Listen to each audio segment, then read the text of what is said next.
This is a quick video to explain the main points in chapter 13 of your textbooks, which is the impact of consumer choice. In this chapter, you will learn to appreciate the role of the consumer in the marketplace and the wider economy, to examine the impact of consumer behavior,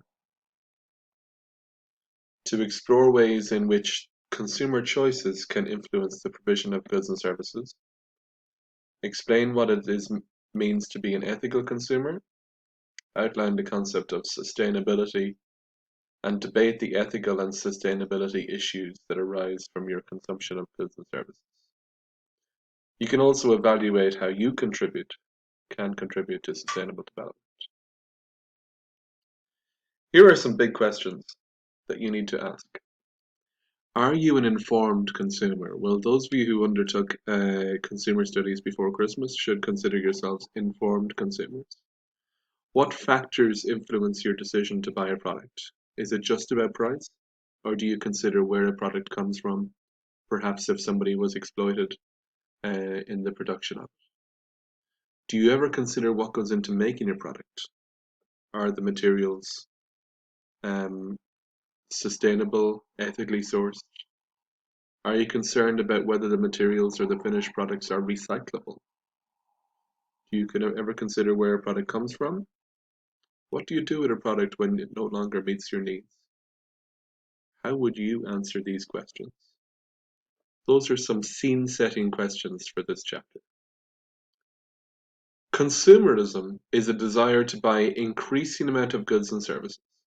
It assumes that owning more goods and services is a sign of wealth and success. We're all consumers, but consumers should only buy what they need and perhaps at times what they want. It shouldn't be a never-ending quest to buy more and more items, because that is bad for the planet. We're going to talk here about resources. Now, in chapter number 1, we learned about natural, human, capital, and financial resources, of course. But in today's chapter, we're going to look a bit more at what are renewable and non-renewable resources. Now, non-renewable resources are ones that are limited in supply and cannot be replaced. Example, fossil fuels such as coal, oil, or natural gas. These are being exhausted in our planet and they won't be able to last forever. In fact, there is a limited amount of years left of coal and oil and natural gas in our planet. These are sometimes what we call fossil fuels. They also create CO2 emissions, and in general they're bad for our environment. Renewable resources, on the other hand, are resources which can be used again and again. For example, not limited in supply, they won't run out and can be regrown, reused, or recycled. For example, wind power, like the pylons in the picture, solar power or sunlight, trees which can be replanted and reused. The difference between renewable and non-renewable resources is an important concept in this chapter. Sustainable consumption. Sustainability means using the resources in a way that meets the current needs, but also preserves the resources for future generations. So in that, we use enough items that we need ourselves, but not so much that we deny future generations the use of other resources. For example, sustainable development meets the needs of the present without undermining the ability of future generations to meet their needs. Sustainability involves carefully managing a resource in order to give it time to renew itself. For example, the fishing industry issues licenses and also sets quotas or limits on the amount of fish that can be caught every year. Why is this the case? Well, if the fishermen were just allowed to fish as much as they wanted, they may well exhaust the stocks of fish for today's catch, and that would mean there would not be enough of a species left to breed and to continue to create fish for future generations. So instead, it's better that we only take a little bit of the fish out of the ocean. They continue to breed and reproduce, and more fish will be there for future generations.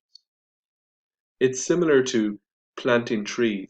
If we just cut down all of the trees and we use it for our furniture and our firewood and our paper needs this year, well, there won't be any more in the future.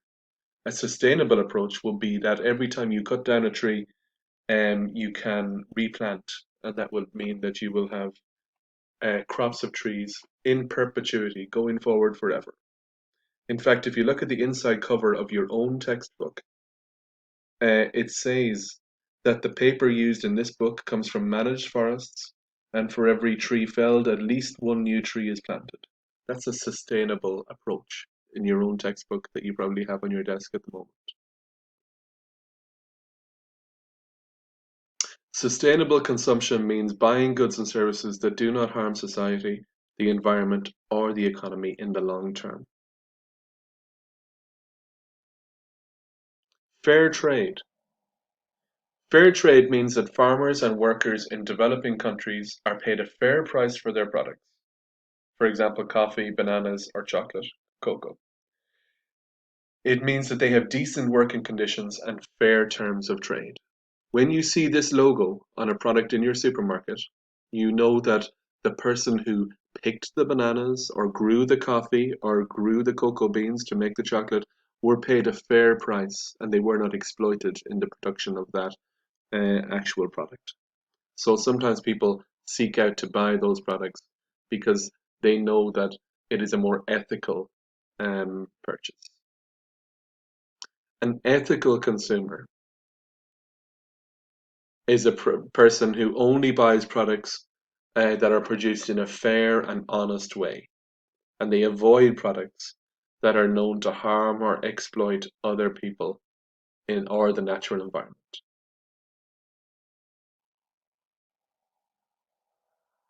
Ethics and moral values refer to a person's ability to judge right from wrong. So if somebody knows that paying a child in Bangladesh $1 a day is wrong, then they won't buy a product which is in any way connected to that kind of sweatshop industry. Whereas if somebody knows that testing cosmetics on animals is wrong, they won't buy a product which is in any way connected to that activity.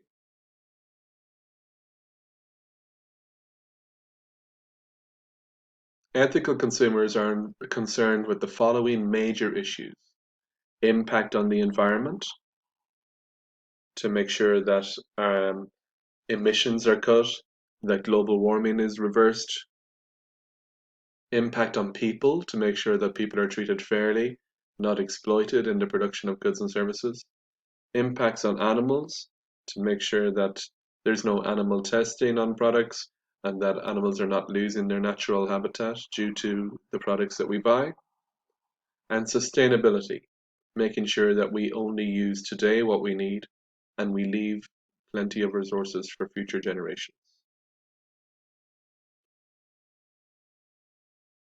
Ethical goods are produced in a way that is kind to the environment and also to the people who produce them.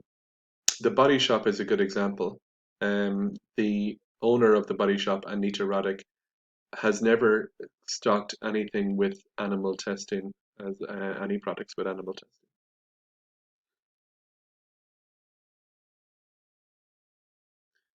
A boycott is a voluntary act of protest in which consumers can refuse to buy or deal with a particular company if they have been found to be unethical. Boycotts are a very powerful way of consumers exercising their power. Green consumers force producers to take into account the impact of consumption on the environment. So consumers will try, if you're a green consumer, you will try to buy something which has a smaller carbon footprint, which has less of an effect on the environment that we live in.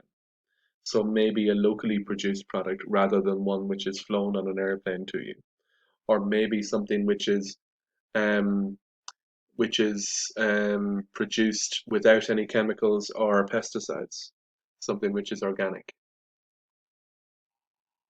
Increased awareness of our carbon footprint. Your carbon footprint is the approximate measure of all of the greenhouse gases emitted by yourself or on your behalf. So your shopping has a big effect on that, because the things you buy may contribute to your carbon footprint. Perhaps going on a flight, perhaps using a car which uses a lot of fossil diesel fuel or petrol, perhaps not recycling things properly. Those are all examples of your carbon footprint. Fair labor certified garments.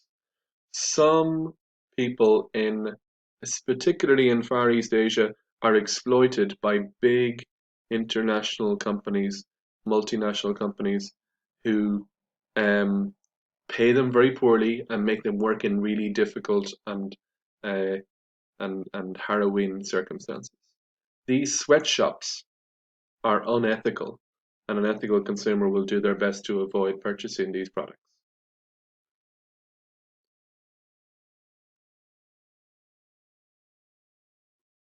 A sweatshop is a factory or a workplace where employers or employees are employed at very low wages for very long hours under very poor conditions, sometimes endangering their lives and only earning maybe $2.50 an hour.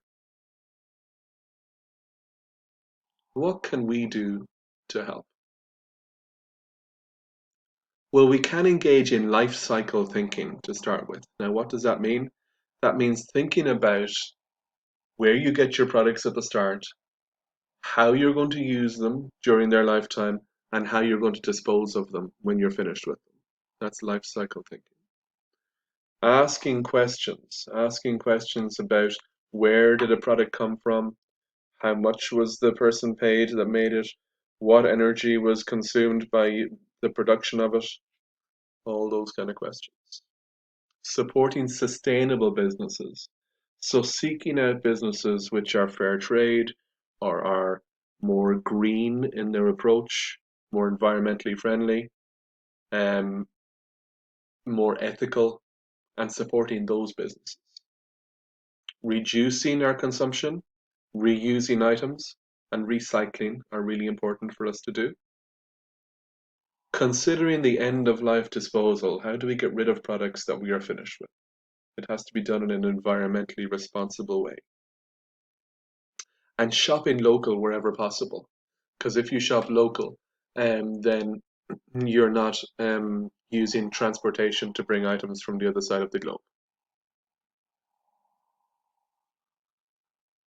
So a recap. Do we appreciate the role of the consumer? The impact of consumer behavior on others? Exploring the way in which consumer choices can affect the provision of goods and services? What does it mean to be an ethical consumer? Outline the concept of sustainability. Can we debate the ethical and sustainable issues that arise from your consumption? And how do we contribute to development, sustainable development? This recap or this overview video, along with some other links that I'm going to put up of YouTube videos, will go a long way to you understanding the topic of Chapter 13, the impact of consumer choice.